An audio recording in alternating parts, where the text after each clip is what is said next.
The sun beat down mercilessly on the Navy SEAL training range, waves of heat rising off the desert sand, shimmering like ghosts of battles past. Young recruits squinted through scopes, sweat dripping from their brows, laughter slipping between them as they whispered jokes. One nudged his buddy, muttering, "Who let that old guy on the line?" Their words carried both arrogance and disbelief. There, standing hunched but steady, was a gray-bearded man. His hair was silvered, his posture rigid, and his eyes, two shards of stone that didn't waver, were locked onto a massive .50 caliber rifle resting before him. He looked out of place, too slow, too weathered. To the recruits, the range was sacred ground for the young and unbroken, not a tourist's playground. Yet the old man stood there with quiet certainty, as if the weapon belonged to him, as if the air itself was waiting for him to command it. A few recruits snickered openly. One smirked, another shook his head as if the whole sight was a bad joke. They didn't know him. They didn't know the weight he carried in the lines etched across his face. But their laughter died in an instant when the rifle erupted. The first shot cracked the air like thunder, slamming into the steel target with merciless precision. Even the instructor, clipboard in hand, froze mid-mark, his pen dangling in the air. The sound didn't just echo, it silenced the world. The old man didn't celebrate, didn't even twitch. He simply reloaded with slow, unshakable calm, sliding the next round into place like he had done it 1,000 times before. His fingers moved with the patience of someone who had fired in jungles, deserts, and nights so silent they still haunted his sleep. The second shot landed, dead center again. What caught their eyes, however, wasn't only the precision of his shooting. As he shifted, his rolled-up sleeve slid back slightly, revealing a tattoo. It was worn, the ink faded but unmistakable, an emblem carved into his very skin.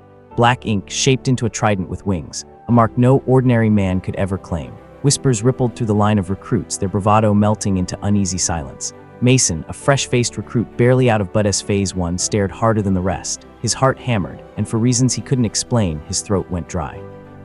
Taking a tentative step forward, he asked in a voice caught between respect and disbelief, "Sir, is that a Navy SEAL trident?" The old man paused. His weathered hand rested on the warm steel barrel, unmoving. Slowly, he looked up.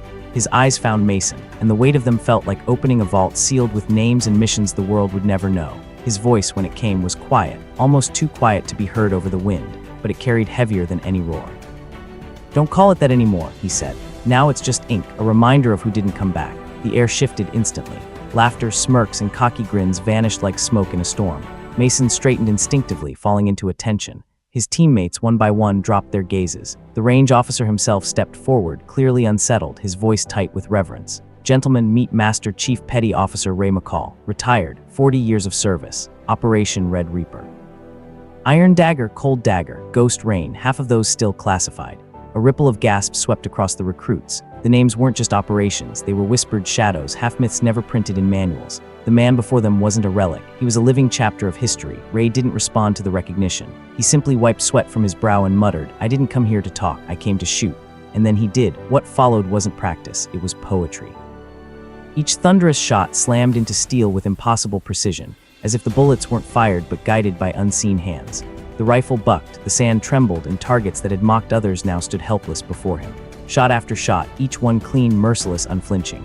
The young men who had once whispered insults and jokes now stood frozen in awe. They weren't watching a man shoot, they were watching a legacy carved into sound and recoil. The instructor didn't dare interrupt. Even the desert seemed to hush, as though nature itself bowed to the rhythm of a master who had seen too much to ever miss. During the break, Mason found his courage. Approaching cautiously, he stood before Ray as if stepping into the shadow of a monument. "Sir," he asked, his voice cracking slightly, "why don't they talk about you?" Ray stared off toward the horizon, eyes unreadable. After a long pause, he answered, "Because stories get in the way of war, and legends get men killed." His words were knives wrapped in truth, and Mason struggled to grasp their full weight. He nodded anyway, sensing that the meaning was too vast to understand just yet. Ray finally looked at him again, softer this time. "You think this tattoo means something?" His sleeve slid further, exposing the trident. "It doesn't, not unless you earn it with silence, sacrifice, and the lives you carry when it's over."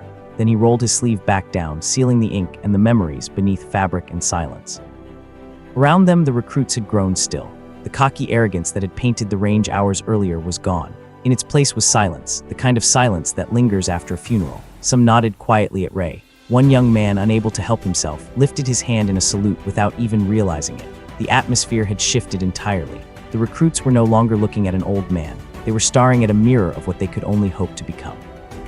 The respect was unspoken but heavy. Each of them felt it pressing against their chests. It wasn't just admiration. It was the realization that the road ahead of them wasn't paved with glory. It was carved in silence, scars, and the kind of burden no words could ever lighten. Later that evening, as the sun sank low and painted the desert in gold and blood-red light, the recruits watched Ray gather his belongings. No grandeur, no speeches, just a battered rucksack, a torn ball cap, and quiet efficiency. Every movement spoke of repetition, of decades spent living from bags and barracks. As he slung the rifle over his shoulder, Mason's voice cut through the heavy stillness. "Sir, will you come back?" Ray paused mid-step. The dying sun stretched his shadow long against the sand. Slowly he turned his head, his eyes unreadable but not unkind. "You want war stories, son?" he asked. Mason swallowed hard. "No, sir. I want to be the kind of man they don't have to tell stories about." The range fell completely silent. Even the wind seemed to stop. For the first time all day, Ray's expression cracked. A faint smile tugged at the corner of his lips, weathered but real. He nodded once firmly. "Then you're already ahead of most," he said quietly. And that was all. No lecture, no ceremony, just a truth heavier than steel. As he walked away, the recruits didn't move. They watched him vanish into the sinking light, the faint crunch of boots against gravel fatting until there was nothing left but silence. That night, the recruits sat in a circle. Uncharacteristically quiet. No one boasted about their shot groups. No one bragged about their endurance. They all just stared up at the stars, each wondering in his own heart what it truly meant to carry a legacy, not in words, but in silence. To be remembered not for stories told, but for lives protected. From that day forward, whenever new recruits asked about the gray-bearded man with the sniper rifle, the others never explained. They didn't laugh. They didn't mock. They just shook their heads and said, "You weren't ready to meet him." Because legends, they realized, don't announce themselves. They don't shout, they don't boast. They fire once and leave echoes that never stop ringing. For Mason and for every man who stood on that range, the lesson was carved into their bones. Strength isn't in the noise, it's in the silence that follows. And so, as the years passed and their own stories grew, the memory of Master Chief Ray McCall lingered like the echo of a shot fired long ago. Still sharp, still resonant, still demanding that they aim not just with their rifles, but with their lives.